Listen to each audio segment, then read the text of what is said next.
조건음풍 간목경편은 이것으로 마치고 파이널 12경맥편의 파이널 수소양 상화 3초 상화경편을 함께 토론해 보시는데요. 그런데요, 카카오톡으로 문의 온 건데요.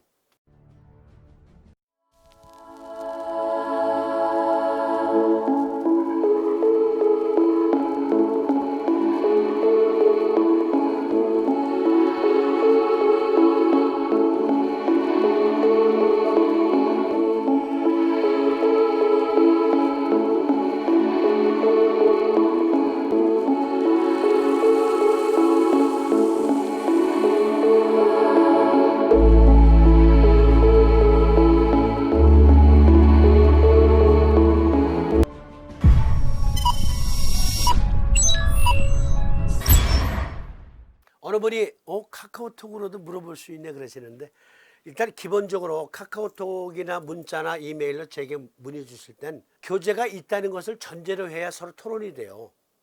아니, 지금 제게 질문 주신 분은 교재도 없고 사암침을 배운 바도 없고, 이런 분이 제가요 폐렴인데 어떻게 치료하면 돼요? 이건 말이 안 돼. 왜냐하면 폐렴의 경우도 여러 경우의 수가 있거든. 요통 여러 경우의 수가 있거든. 그럼 제가 책 몇 쪽 찾아보세요. 그리고 목차 보시고 어떠한 증에 부합되는가를 먼저 한번 판단 내려보세요. 그리고 다시 제게 질문 주세요. 뭐 이런 식으로 합리적인 토론이 가능하잖아요. 책이 있어야 토론이 된다. 이분은 이미 교재를 가지고 계시고 또 성목꽃마을 봉사에도 참여하시고 여러 번 뵌 분이에요. 그러니까 이심전심으로 이분의 증을 제가 가늠할 수가 있는 상태였거든요. 선생님 안녕하세요. 무더운 날씨에 건강 강건하신지요? 저에게 2, 3년 전 폐렴으로 입원할 때 증상이 또 왔습니다. 체온은 폐보법, 폐정격, 방광보법, 방광정격을 놓으면 37도이고 낮에는 자석을 떼었는데 38.5도로 올라가네요. 그동안 폐정승격을 교대로 2달 가까이 놓았는데 조금 좋아지는 듯 하다가 진전이 없었습니다. 어떻게 하면 좋을까요? 중략. 현재 증상은 높은 열과 누런 가래와 개 짖는 컹컹 되는 것 같은 소리를 내는 기침입니다. 그래서 이분은 제가 여러 번 뵌 분이기 때문에 이분의 증을 제가 가늠할 수가 있거든요. 또 책도 있고 하니까 여러 번 토론이 가능하잖아요. 몇 줄 읽어보세요 등등. 그래서 이분께 제가 간단하게 폐정격과 3초 승격을 다 놓으세요.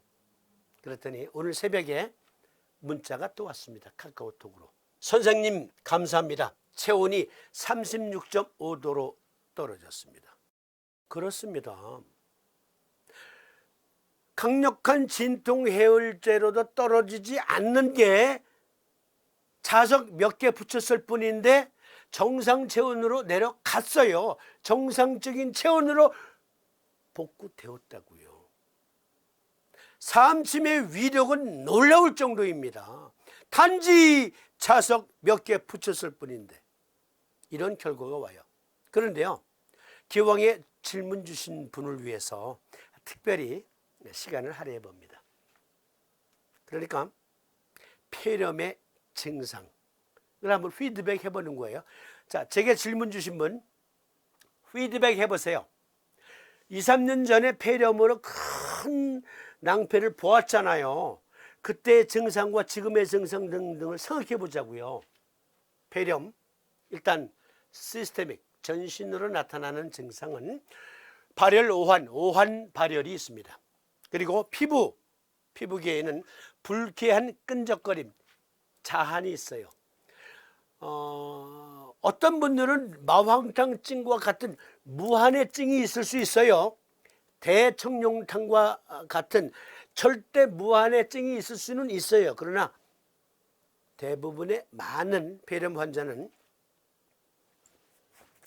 송골송골 맺히는 땀만 땀이 아니에요.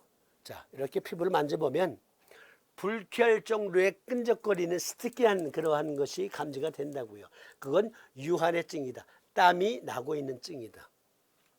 그리고 이게 오타. 거칠고 푸른 피부색. 제게 질문 주신 분, 네, 몇 번 제가 배웠지만 얼굴이 칙칙하고 약간 창백한 것 같으면서 피부가 깔끔하지가 않습니다. 그렇죠? 어둡다고요. 본증이에요. 그러니까 질문 주신 분은 아직도 폐렴의 합병증 또는 폐렴의 징후가 수시로 오고 가고 하는 상태에 놓여 있다. 폐는 가래, 객담을 동반한 기침, 호흡 촉박, 흉통, 객혈, 어떤 경우에는 선지피를 쏟을 수가 있어요. 뱉을 수가 있습니다. 중추계에는 두통, 식욕감퇴, 그리고 조울증 등의 기분 변화가 있을 수 있다. 심혈관계는 저혈압, 대부분 저혈압이 많은데 의외로 고혈압을 동반한 폐렴도 있습니다. heart, 빈맥. 그러니까 여기는 호흡이 촉박한 거고 여기는 심박동이 너무 빠른 거야. 촉박한 거야. 소화기계에는 오심구토가 있고 근골격계, 피로, 근육통, 골절 통통이 있습니다. 그런데요, 급성으로 온 폐렴의 경우와 질문자가 질문 주신 그러한 분, 즉 만성으로 왔다 갔다 하는 그러한 폐렴과 그 징후는요, 처방이 조금 다릅니다. 특히 상한론에서는 고방요량을 참조하시고요. 어떠한 것이 있냐면 폐렴이 만성화된 경우 또 왔다 갔다 하는 경우는요, 태양표증이라고 표현되는 상한론적 표현, 잘 모르시는 분은 일단 패스. 아시는 분들만 우선, 네? 또 나중에 심화 과정에서 설명드릴게요. 그러니까 이분의 경우는요, 급성 태양표증인 폐렴이 지금은 소양 겸 표증이에요.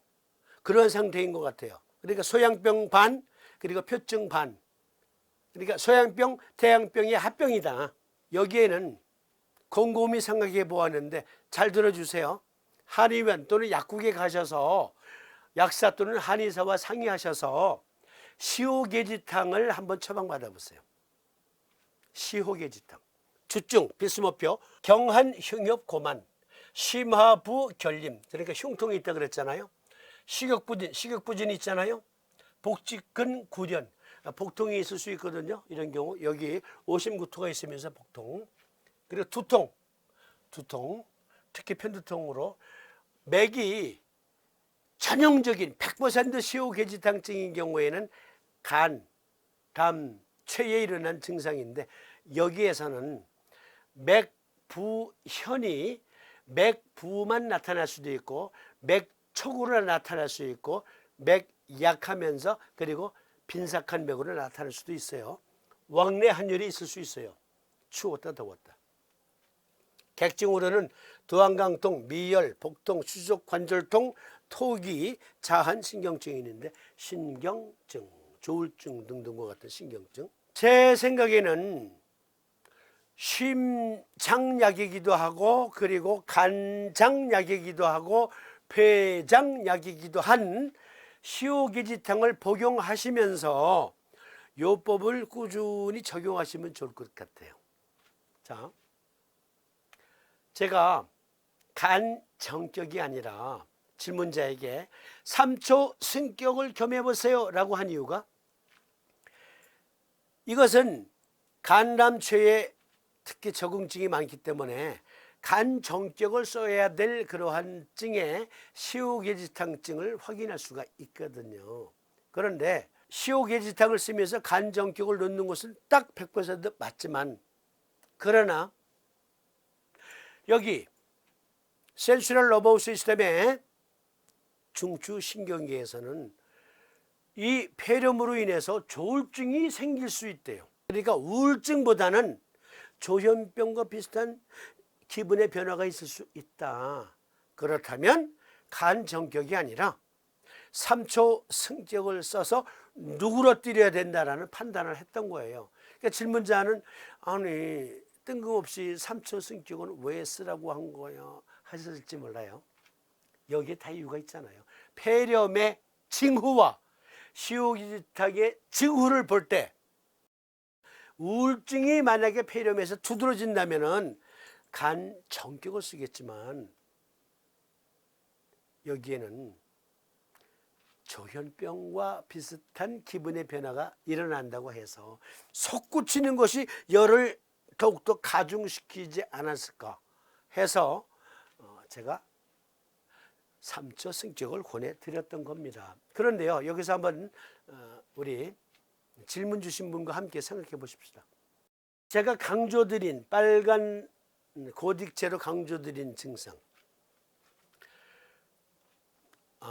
절대로 오해하지 마세요. 우리 질문자. 네. 이것과 이것이 상호 겸해 있으면 좀 안 좋은 예고예요. 안 좋은 거라고요. 머지않아 돌아가실 수 있는 징후일 수 있어요. 걱정하지 마세요. 미리 대비하시면 돼요. 특히 폐렴을 앓고 호흡은 촉박한데, 호흡은 촉박하고, 그리고 심장은 빈맥, 심장 박동이 너무 빨라. 그 상태에서 저혈압이다. 그리고 오한 발열이 있다. 그러면 좋지 않아요. 그것은 돌아가실 수 있다는 징조예요. 세 개가 겹치면. 그러니까 우리 방송 꾸준히 보시면서 질문자 말이에요. 이런 상태 왔다. 저한테 문자 한밤중이라도 보내주세요. 발열 오한이 왔다. 한밤중이라도 전화 주세요. 문자 주세요. 카카오톡 주세요. 그러면 제가 조언 드릴게요. 호흡이 촉박하면서 빈맥이다. 그리고 저혈압이다. 이 상태는 이르게 하지 않으셔야 해요.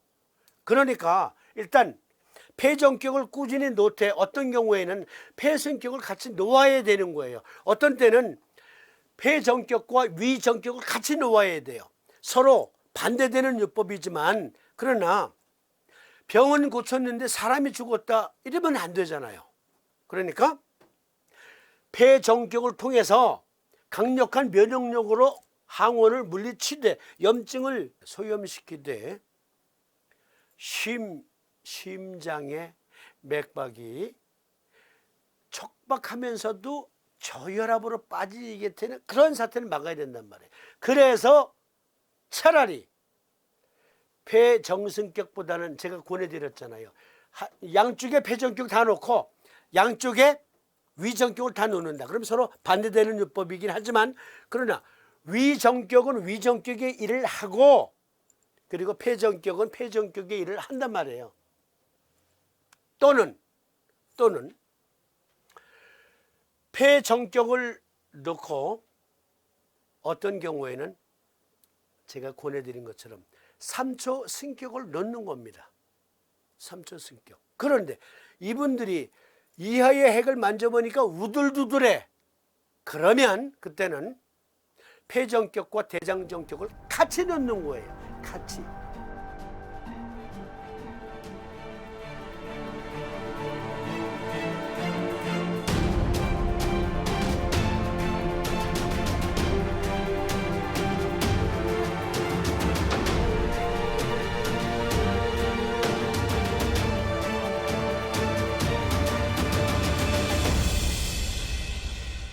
그러면 대장정격은 대장정격의 일을 하고 폐정격은 폐정격의 일을 합니다. 아무튼 명심하세요. 우리 방송 시청하시는 분들 다들 명심하세요. 폐렴의 경우 저혈압이면서 심장의 박동이 빠르다. 호흡은 촉박하다. 발열 오한이 있다. 이럴 경우에는 보다 신속하게 응급처치를 해야 돼요. 어떻게? 네, 좋은 방법 알려드릴게요. 삼도인께서는요 간중방이라는 요법을 즐겨 쓰셨어요. 한밤중에 한 기집애가 칭얼칭얼대면서 운 거야. 그러니까 무엇을 먹었는데 이게 체했어. 속이 불편해. 그런데 옛날에는 조선시대 때는 한 집안에서 그냥 애 낳고 다 사는 거야. 그런 백성들이 많았다고요. 그러니까 아버지가 낮에 힘들게 소작농으로 일하고 왔는데 찬물 자려고 하는데 애가 칭얼칭얼대. 우리 아버지들 세대 때도 그랬다니까. 특히 여자아이가 밤에 칭얼칭얼대면 이 재수없게 왜 이리 울고 자빠졌어? 하고 때렸다고. 옛날에는 그런 사람이 많아. 이렇게 쫙 때렸는데 뺨에 자국이 생긴 거죠. 이렇게 빨갛게. 그리고 애기 엄마가 그 다음날 데리고 왔는데 얘가 이제 퍼렇게 질려 있고 그리고 말을 잘 못해. 겁에 질린 거야. 그런데 삼두인이 그날따라 바빴거든. 애를 이렇게 보니까 탄독이네. 승의를 불러서 얘 대장정경 놔줘. 그런데 조금 있다 보니까 그 승의가 와서 안 났는데요. 그래? 이렇게 보고 그러면 A요법 안 되면 B요법. 다시 와가지고 안 듣는데요. C요법 그래도 안 듣는데요. 아니 뭐가 잘못된 거야? 그러면서 속으로 아차 내가 매너리즘에 빠졌구나. 아무리 바쁘다고 한들 내가 문진을 소홀히 하다니 하시면서 애기 엄마를 불렀어. 얘 언제부터 이렇게 된 거야? 그때서야 자초지종을 얘기하는 거야. 아이가 칭얼칭얼 대니까 애기 아빠가 쫙 때려서 이렇게 된 거예요. 아이고 속으로 아이고 아가야 미안하다. 그러시면서 합곡은 사하고 태충을 보하는 간중방이라는 것을 썼어요. 그러니까 원래 사관을 딴다라는 얘기는 합곡과 태충 양쪽을 다 피를 펑펑 내는 거예요. 네 군데. 그런데 얘는 아직 어린애야. 간이 아직 정상적인 크기에 이르는 아이가 아닌데 간이 오그라들었구나. 급타졸경이 되었구나. 그래서 합곡은 사하고 태충은 보여주신 거예요. 그러니까 이 경우에 저혈압인데 빈맥이야. 그리고 호흡은 촉박해. 그래서 일단 기급의 이러한 상태가 가중되었을 때는 합곡은 양쪽 다 S극 붙이고요. 그리고 태충혈에는 N극을 붙여주세요. 그렇게 하면 일단 응급처치는 될 거예요. 그리고 어떠한 증이 더 승한가에 따라서 폐정격, 위정격이냐, 폐정격, 대장정격이냐, 폐정격, 3초 승격이냐를 결정하시는 거죠. 잘 모르시면 책보식으로 잘 모르시면 저한테 카카오톡이나 문자나 이메일로 보내주시면 제가 아는 범위 내에서 도움드리도록 하겠습니다. 자, 이와 같이 우리가 상호 어떠한 증을 놓고 토론이 가능하려면 서로 커뮤니케이션이 될 수 있는 매개체가 있어야 돼요. 무슨 뜻인지 이해하시죠? 어떤 분들이 아니 책값이 비싸 그러시는데 비법 이거 하나면 끝내줘 하는 거 배워보신 분들 많으시잖아요. 여기저기 다니시면서 보통 배우는데요. 적게는 300만 원에서 많게는 3천만 원 요구해요. 자석으로 뭐 이렇게 치료하는 거 가르쳐 주는데도요. 자석만 사는데 500만 원 들어요. 어떤 분들은 아니 자석을 구입하려고 대한자석에 물었더니 5천 개부터 15원에 준다고 하는데 너무 비싼 것 같아. 너무 많은 것 같아. 7만 5천 원이 비싸요? 개당 15원인데요. 바늘도 개당 15원이에요. 그런데 어떠한 자석요법을 배우려고 그냥 통증 클리닉이에요. 가시면은요. 자석 기본으로 500만 원어치 사야 돼요. 그리고 더 많은 것을 배우려면 3천만 원 내라고 하는 것도 있다고 합디다. 더 이상 코멘트 생략.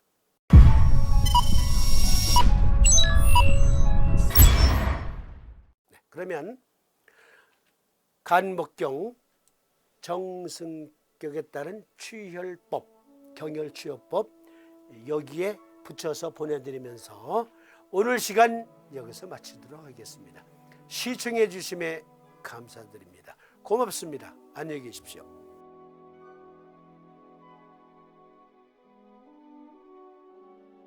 네, 이번에는 간전격 시범을 보여드리는데요. 간전격은 음곡과 곡천에 자석에 N극면이 닿도록 부착하고 중봉과 경거에 자석에 S극면이 닿도록 부착합니다. 네, 시범 보여주시죠. 음곡혈은 자석에 N극면이 닿도록 부착합니다. 곡천혈은 자석에 N극면이 닿도록 부착합니다. 네. 네, 중봉혈처 역시 취혈이 꽤 까다롭습니다. 중봉혈은 취혈도 까다롭고 또 이견이 많은 혈 중에 하나인데요. 대개 중봉혈을 표시한 경혈도를 보면 애매하게 표시되어 있습니다.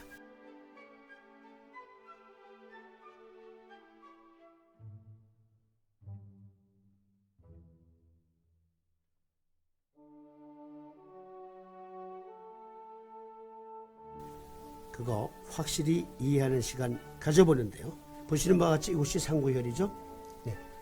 이렇게 완전히 꺾어서 기역자로 만든 상태에서 여기를 더듬어 보면 굵은 건이 만져지거든요.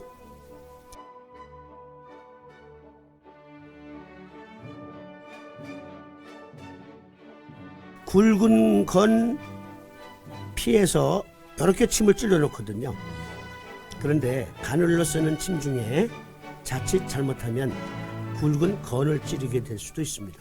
그러면 발목을 못 쓰게 될 수도 있기 때문에 점점 그 지점을 피하고자 사람들이 이렇게 이러고 심지어는 이곳을 중봉혈조로 삼는 사람도 있습니다. 그러나 우리는 자석을 부착하기 때문에요. 건 위에다가 바로 붙인다라는 생각으로 건 위에다가 바로 붙이시면 됩니다.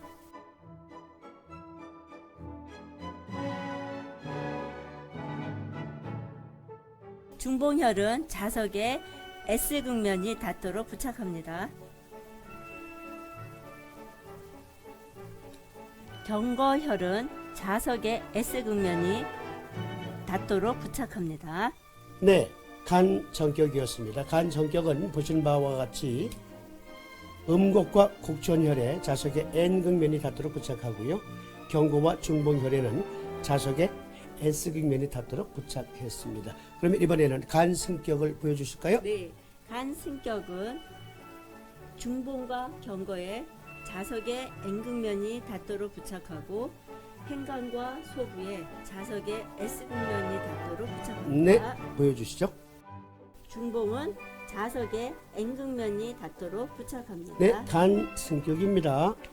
경거는 자석에 N극면이 닿도록 부착합니다. 행간은 자석에 S극면이 닿도록 부착합니다. 소부는 S극면이 닿도록 부착합니다.